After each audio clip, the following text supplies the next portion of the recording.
dyan. Ano naman ang mga mensahe ninyo sa isa't isa? Ano po ang gusto ninyo sabihin kay Miss Nati? Kayo po. Parang si Joby lang ang mahilig umalik, ikaw hindi. Parang... Basta, love. Yan. Habang ako'y nabubuhay, ikaw ang babaeng mamahalin ko. Sana huwag kang magsawa sa akin kahit wala akong trabaho. Kiss daw. Okay lang. Teka muna. Yeah. Yeah. Si Mrs. naman parang naiila. Alam mo si Joby, alam mo Ayaw sino niya. kamukha niya? Sino? Yung sa Twilight.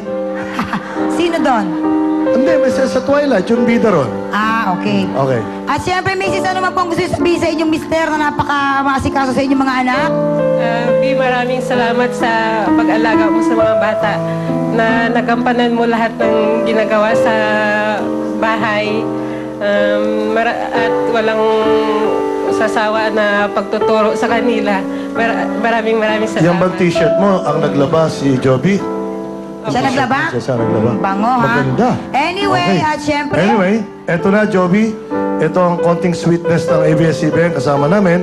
5,000 pesos para sa inyo mag-ina. Maraming salamat, ha? Maraming salamat. Plus, meron ka pang harana mula kay Mr. Oh, dito Ray kayo. Valera. Sige, dito lang kayo, dito lang kayo. Ayan. Para okay, yan. Ah, tama, oh. Binibigay ka agad kay Mrs. Oh. Maganda. Palakpakan natin, mga kaibigan. Palakpakan natin.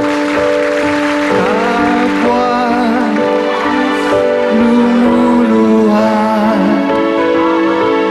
kapwa nasasaktan, bakit tinitikis pa rin ang isa't isa?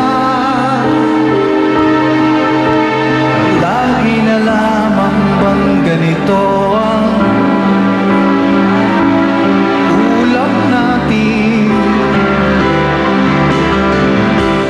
Hindi ko na hinahangad ang yaman sa mundo.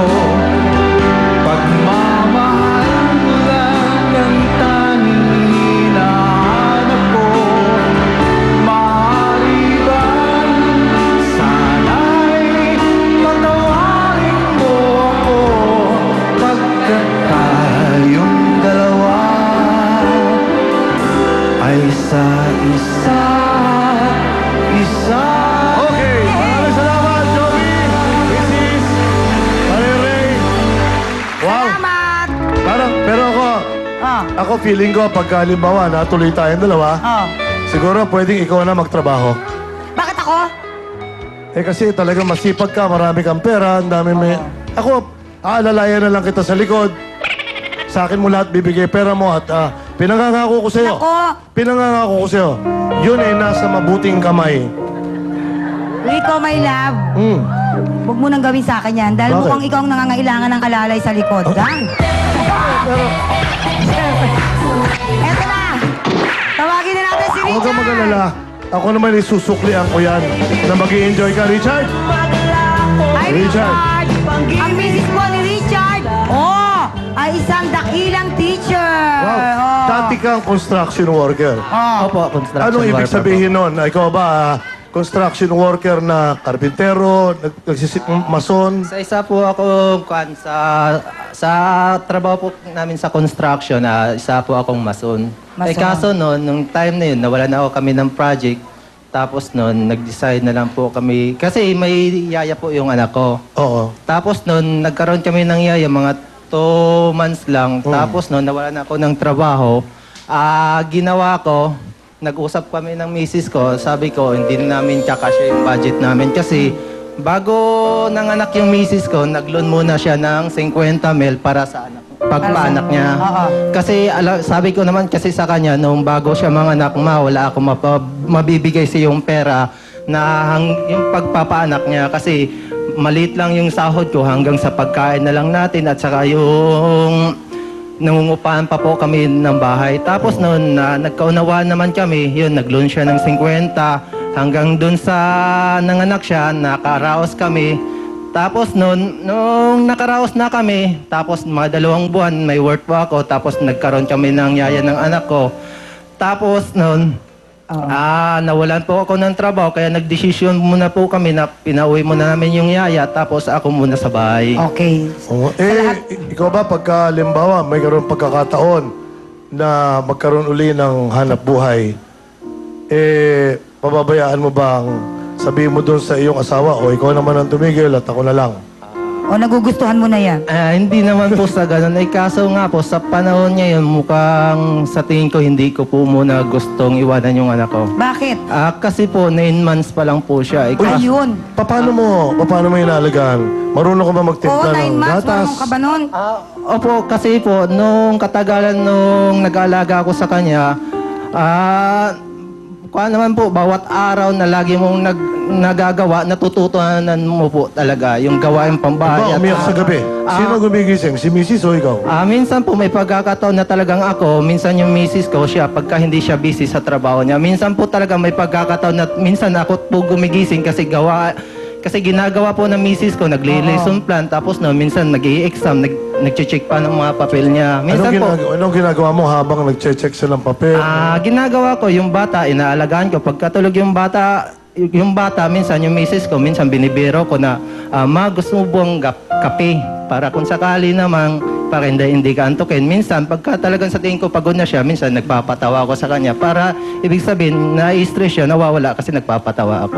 Oh, di ba? okay. O hindi lang house band, komedyante pa si Mister. Oo. O hindi ba? O ano masasabi mo, tawa, sa misis mo? Ano bang pwede bang message? Mrs. Ma, pasensya ka na, nasa bahay ako ngayon. Ayun, si Mrs. nanonood sa Ma, pasensya ka na. Nasa bahay ako ngayon na hindi ako nakakatulong sa pang-araw-araw natin. Minsan may pagkakataon na nagkakasikit yung anak natin. Minsan wala akong mabibigay sa yung pera kahit pambili naman ng gatas o minsan lactose free pagka nagdudumi siya. Minsan kailangan ko rin minsan tumulong, wala akong magagawa. Pero ito lang tandaan mo, kahit anong mangyari, nandyan pa rin ako sa iyo. Mahal na mahal kita. Yun. Huwag ka na mag-alala. Meron kami dito 5,000 sa'yo. Bumili ka na ng mga konting mga gatas-gatas dyan, di ba ha? At syempre ang harana mula naman kay Mr. Nonoy Nonoy Suniga. Ayan. Ito tayo, Itong umaga lang,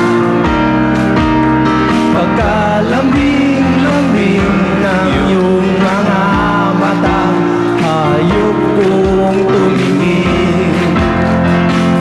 Nitong umaga lang, pagkagaling-galing ang iyong sumpang walang aawa sa atin.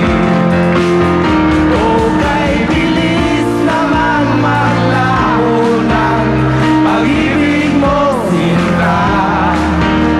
Daig mo pa ang isang kisang mata. Kanila'y nariyan lang o ba't bigla namang nawala? Daig mo pa ang isang kisang mata. Thank you so much! Salamat po. Thank you, Richard, Mr. Nonoy sige. Suniga. Maraming salamat, Richard, ha? At Okay. ito naman, ito na, bonggang-bongga, tawagin natin si Joey. Joey, palakpakan natin si Joey. All my life, I love that song. Joey, misis halika na po. lang tayo. Hindi Ang pwede. misis po ni Joey ay isang kasambahay. Kasambahay. Oy, ang daming mga Sabi mo pa, so. Kasama mo ba yun? Kasama mo ba yan? Nag-audition, kasama sa audition. Kasama Wow. ng audition. Okay. Mga house bands din, ano? Okay. Kaya mukhang masayang-masaya si Joey, no? Oo. Joey, palagay ko, mas marami kang nagagawa, no? Mas marami. marami kang nagagawa. Marami. At saka iba ka sa lahat ng naging contestant.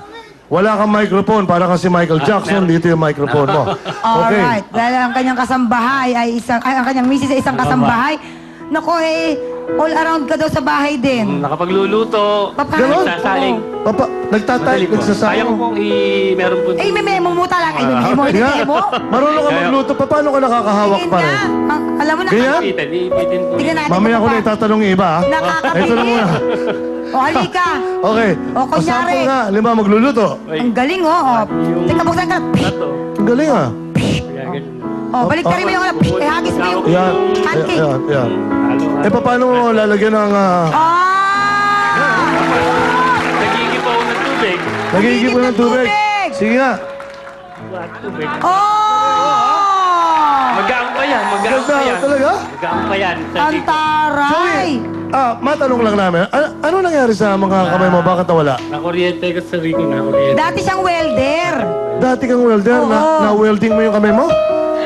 Ano nangyari ba? Aksidenteng yung hawak kong bakal dumikit sa kuryente. Oo. Yung high voltage. Tapos?